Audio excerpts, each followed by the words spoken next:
you a woman in medicine feeling overwhelmed and disconnected from the personal fulfillment that you desire? You're in the right place. Join Doctors Joanne and Aaron as they rewrite the rules for women in medicine. Let's begin. FOMO, or fear of missing out, is fear dressed up as ambition. It whispers that everyone else is doing more, achieving faster, living fuller, but it rarely tells the truth. In this episode, I'm going to be taking a deep dive with Dr. Joanne Sotelo, my amazing co-host, on this fear of missing out.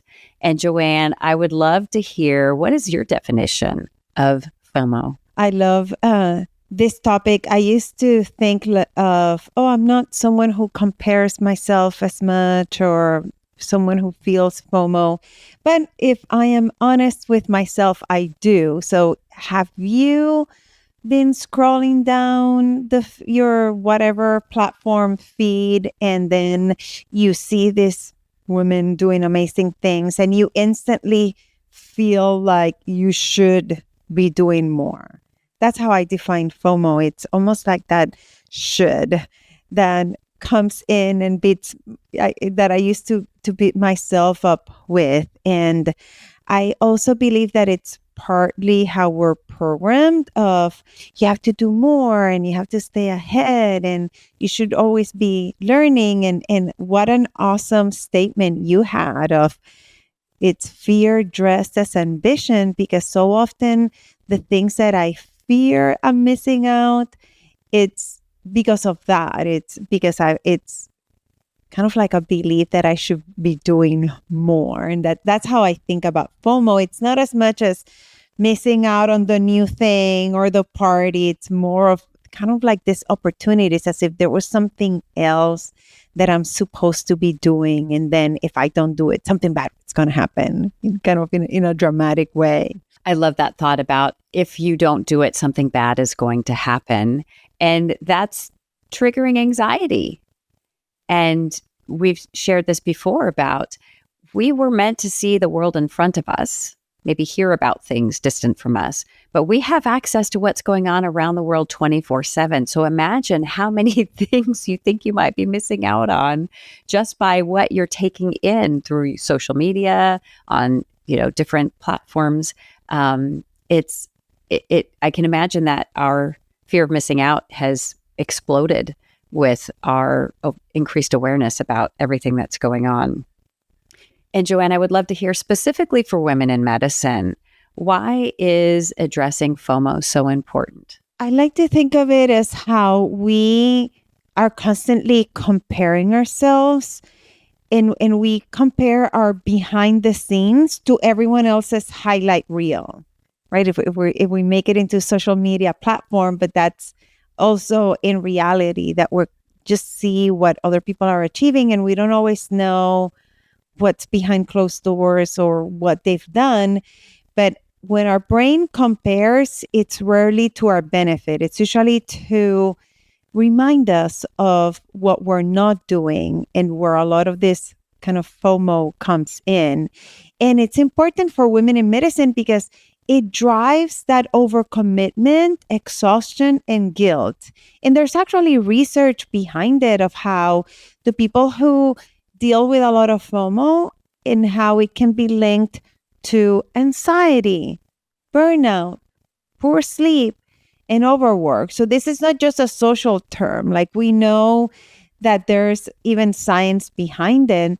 And as women in medicine, we already have this very heavy emotional loads. We're juggling so many roles, patient care, leadership, our family responsibilities.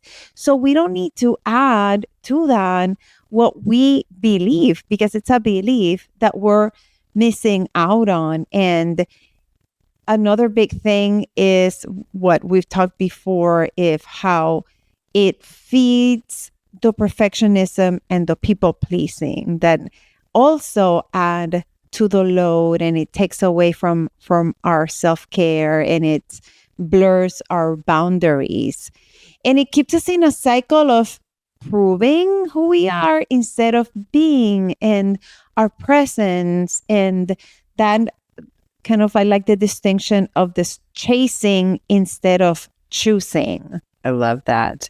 And so I wrote so many notes here, so many powerful things that you stated. I'm going to have to go back and listen to this again. So you shared about the definition of FOMO and about why it's so important for women in medicine to be aware of it and how it can show up.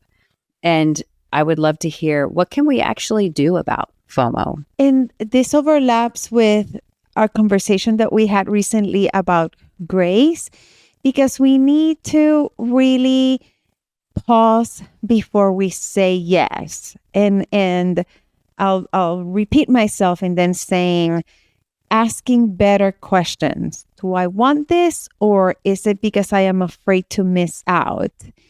And it starts with permission to not do it all. I'm going to say that again in case you need it in writing. Permission to not do it all. And I again, if I'm thinking about asking better questions, and I can share something recent of like I joke that in my happier, very energetic self makes decisions for me, and then the more realistic / more tired self then questions it, like, why did you plan so many things?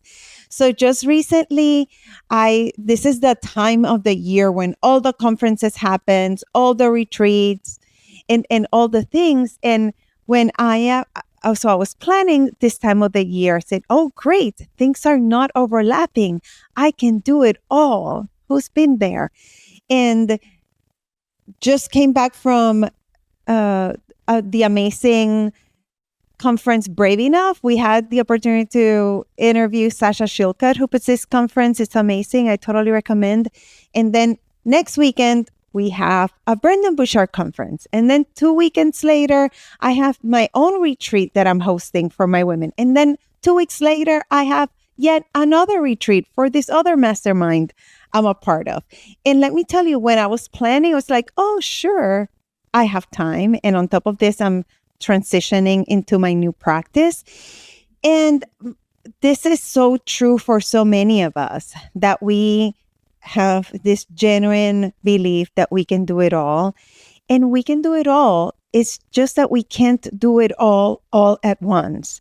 So we have to think of FOMO also if in this time. And then I love this question, because if I have my question, do I want to go? Yes. Will it be good for me? Yes. Will I see these amazing people I love and have a great time? Yes. But in this moment, a better question for me is, do you need this more than you need time for yourself? Will this be better than you just taking a break and actually continuing to work on the things that you are prioritizing at this time? And then you listen to your body. And when I asked myself that better question, it felt very settling. And then all of a sudden, the decision didn't seem like a struggle. I said, no, I have to take at least one of those things out. And I am not going to go to Brendan Bouchard. Sorry. I've done a lot, right? Like we've done so much. And it felt good. And I am choosing to stay with the feeling good. Like I am choosing that. So that's the distinction. It's a choice, because your brain is going to come back, or maybe someone else. You're right. Like I see, people talking about the plants, and I get all excited, and then I question it. And then I just have to remind myself. And it leads to another thing that we can think of, which is, you've probably heard this, JOMO, the joy of missing out. And again, I'm going to give you a distinction, because it's not meant to minimize the little struggle that you might have had, the disappointment, the grief of not doing that thing that you wanted to do, or that you can't do any longer, whatever reason. It's that you are choosing to focus on the good feeling of making the decision of choosing differently. That came out as a very long sentence, but I hope you got what I mean to say, because we can hold all those emotions at once. We can say like, man, I'm disappointed. These are my thoughts.